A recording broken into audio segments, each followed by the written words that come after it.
Happy holidays, guys. Chris here, and in this video I want to talk about raids and Trials of Reckoning in War of the Visions, since we currently have both the raid boss revival and trials going right now. And in this video we're going to cover everything you need to know when it comes to building successful teams for all raids and Trials of Reckoning, no matter what units or vision cards that you have on your account. These boss battles in War of the Visions are really unique in that they provide you access to really good UR gear and equipment, many of which are staples in super high level PvP and nightmare difficulty PvE teams. So it's absolutely imperative that you build towards a strong boss team, or maybe even two teams on your account.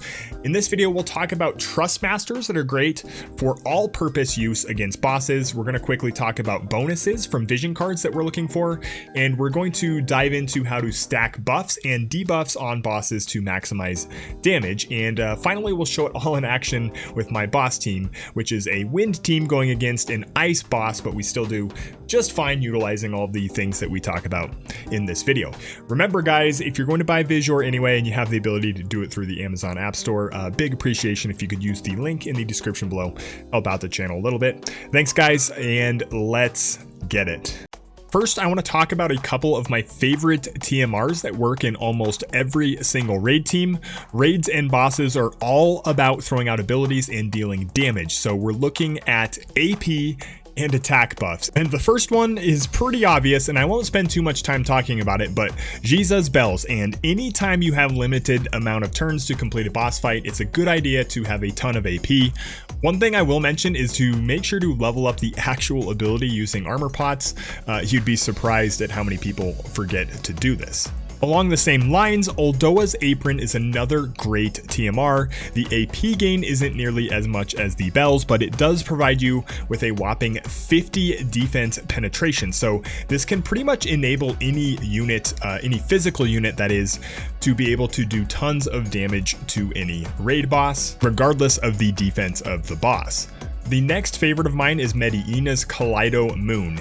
It provides an AoE attack and magic buff. So you want this to be on a unit that can position itself in the middle of your party. It also adds a nice increase to your AP gain for your units. So running short on AP is one of the primary reasons that raids and boss runs fail. So this is one of the most super underrated TMRs in the game, and everybody gets Mediena as a unit. Make sure you bring your 299 and grab this.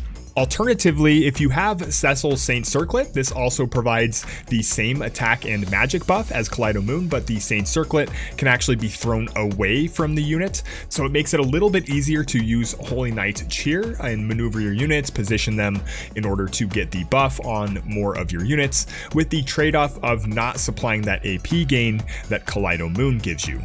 If you can make Kaleido Moon work, it's the first choice. If you're having trouble positioning your units, you can use the Saint's Circlet instead. Both of these abilities cost 36 TP to use also, so both generate a generous amount of AP for the user as well. Another quick option if you're using only physical damage is Tifa's Elbow Guard. Everybody got Tifa as she was a free unit. This gives you a 40% AoE attack buff. It's 10% more than Lunaverve or Knight's Blessing, but it also doesn't have the added benefit of having a magic bonus or any AP buffs. Just throwing this one out there as well. The last one I will mention is one of my favorite TMRs in the entire game, and that's Miranda's Red Jacket. This provides a cool 25% slash and magic attack buff, and it's AoE for your entire party. This TMR has been the reason that I could complete a couple of raids in a single run, and it also has the added bonus of being useful for both slash and magic chaining teams. Alternatively, if you have a slash only party, Rob's Glinting Armor provides an AoE 20% slash attack bonus and has a CT boost, which could result in a ton more damage if you can manage to time it correctly. It's just that this TMR requires a little bit of more micromanagement on your unit's turns, however, just a fair warning there. Looking at my own slash team here, you can see that I'm using both the bells and the apron, as well as the Saint Circlet and the red jacket to get a variety of buffs and AP gains.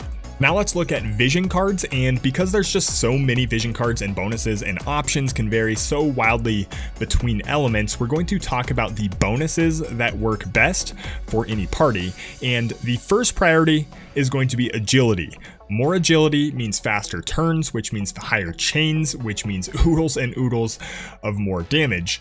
Scion of House Beowulf is the choice number 1 here, but if you don't have this card, Black Rose of the Battlefield and Chocobo are both general agility cards that you can use.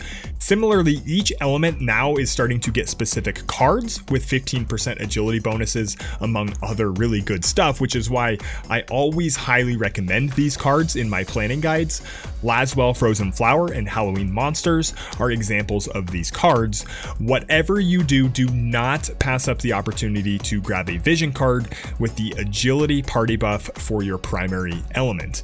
Because Wind doesn't have an agility buff card, you can see I'm using the Scion of House Beowulf card, which has been in every single one of my raid teams since the dawn of time. With all of your other vision card slots, just try to slot in cards with various damage bonuses like attack, magic, critical rate, critical damage, slash attack, elemental attack, and so on.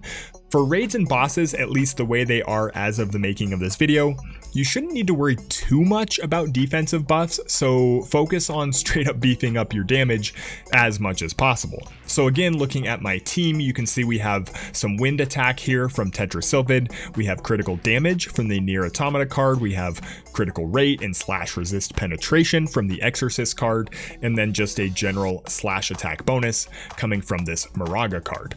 Every single element has a lot of different options here, so focus on the offensive abilities first and foremost, and only consider defensive abilities if, for whatever reason, your units aren't staying alive. Finally, we need to prioritize the buffs and debuffs that are best for bosses and raids, and doing this will direct a lot of our decisions when it comes to what units we put together as our boss hunters.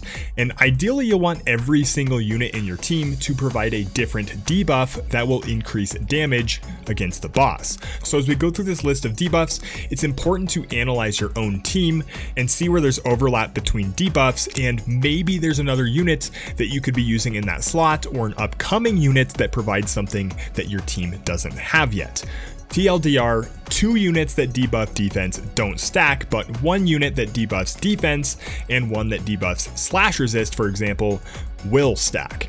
And the one debuff that I've found most useful is agility down. Surprise, surprise, slowing down the boss increases the amount of chains that you can create and exponentially increases your damage on the boss. And one of the most common abilities here is the Knight Trinity Break and Speed Break, which also happen to be slash attacks as well. This means don't discount the value that a unit like Whisper can add to a raid team simply by having her throw this ability into the mix. Other abilities that debuff agility include the Sniper's Slow Shot and the Cleric's Pronged Staff, among many others. As a byproduct, if a boss happens to be susceptible to slow, this is extremely powerful, though it seems like most bosses aren't affected by it. Similarly, abilities that reduce CT or count time should be used if they can be. Titus's Quick Hit or Fancy Glaciala's Regal Tranquility are great examples of these abilities. So it's no surprise that manipulating turns is at the top of our list. Chains are the easiest way to build huge amounts of damage against bosses, and that all starts with getting as many consecutive turns as possible. Next, we need to find a simple way to decrease the defense of a boss or spirits if you're using a magic team, and there's so many abilities in the game that can do this, and this is one of the reasons that Orlando was such a coveted raid unit for a long time using his Armor Crush ability. The reason why defense and spirit debuffs are so valuable is they span across all elements and attack types, so units that can debuff defense can be useful for pierce, slash, strike, missile, AoE, single targets, wind, ice, fire, whatever element you want, etc. The next debuff is extremely uncommon, but if you have a unit that can do it, it's extremely valuable, and that's either unit attack resist down or AoE resist down. Unit attack resist down basically means that any attack that is a single target attack will do extra damage no matter what type or element it is. Yerma's Limit Break and Katone's 120EX ability being the most accessible and commonly known. AoE resist is the exact same except for area of effect abilities, and this is notably less valuable than unit attack resist simply because AoE abilities generally cost more AP to throw out. Next would be elemental resist debuffs, and since most raid teams are mono element these days, elemental resist is very easy to make work for your entire team and usually results in a 38% or more increase in damage. Elemental debuffs are great because they work across any attack type, allowing you to combine slash, pierce, and magic, for example, into a single raid team. Finally, you'll want to look for attack type debuffs, for example, slash resist down or magic resist down. These are great if you can make your entire team for a single type of damage, and also great if you need to run rainbow element teams. Gilgamesh's Kotetsu is a popular example of an attack that reduces slash resistance. I'll go ahead and overlay some of the debuffs that I get from my units here on my team, and as you look at your own team, make sure you identify places where you might be able to ditch certain units for those that provide a useful debuff and contribute to your chains. Looking at upcoming units and EX jobs for OG units, this can help you decide on whether or not to go for certain units in the future or not. Planning guide, hint, hint. For example, in my team, I'm looking very much forward to replacing either Leela or 2B with 120 Howlet when he comes out, as he provides a 38% wind resist debuff and contributes to wind slash chains. In fact, I could also probably use Gargis to improve my team, as he's a wind unit with a 30% AoE resist down and a 25% elemental resist down. Now I've got something to try. Now that we have everything covered, we'll just go ahead and watch this in action. And the last thing that I will mention while this is loading is that you will have to play with unit positions and agility to optimize your own team for each boss. But since there's literally billions of combinations here, I'll just let you figure that one out, since that's the fun of building a boss team. So there's the Miranda slash attack increase on my 3 slash units. You're going to see the bells going out here so that 2B can continue to throw out damage. Oldoa using the apron so that she can have AP. Here's the Holy Knight cheer so that all those units have an attack buff as well. So now Yerma, Oldoa, 2B all have an attack buff and a slash attack buff, and should have enough AP to basically go the entire fight without running out of AP. So here's Corwell, and here's the reason he's in this team. He starts off with that slow shot. This right away reduces the agility of the boss for the entirety of the fight. This allows us to get a lot more damage in chains early. So Oldoa is going to run up. There's her limit break, which provides a defense break as well. And then you have Yerma's limit break, unit attack resist down. So the boss is now set up, unit attack resist down, defense down. We should be getting pretty close to max damage. Oh, we also have that agility down debuff from Corwell. So Corwell, he's going to run up here, start off that wind slash chain for 2B. 2B is going to continue that wind slash chain, max damage there from 2B. Oldoa, obviously, wind slash chain. So we're working on 2 different chains. Triple trick, that's nice. They're 20k from the triple trick. Yerma, not enough AP to throw out an ability here, so she's just going to use a basic attack. Leela is going to start a wind chain. Corwell, building that wind slash chain. 2B, she's going to continue the wind slash chain. So you're seeing the motto here. It's building chains. That's really the way to do it. Oldoa is going to finish off the boss, maximizing that wind slash chain using a triple trick. So anyway, guys, there it is. Hopefully this video can help you craft the perfect raid team for your account, no matter what units, elements, or attack types you're working with. If you guys have questions about a specific element or specific units, let me know in the comment section below, and I'll do my best to try and help out.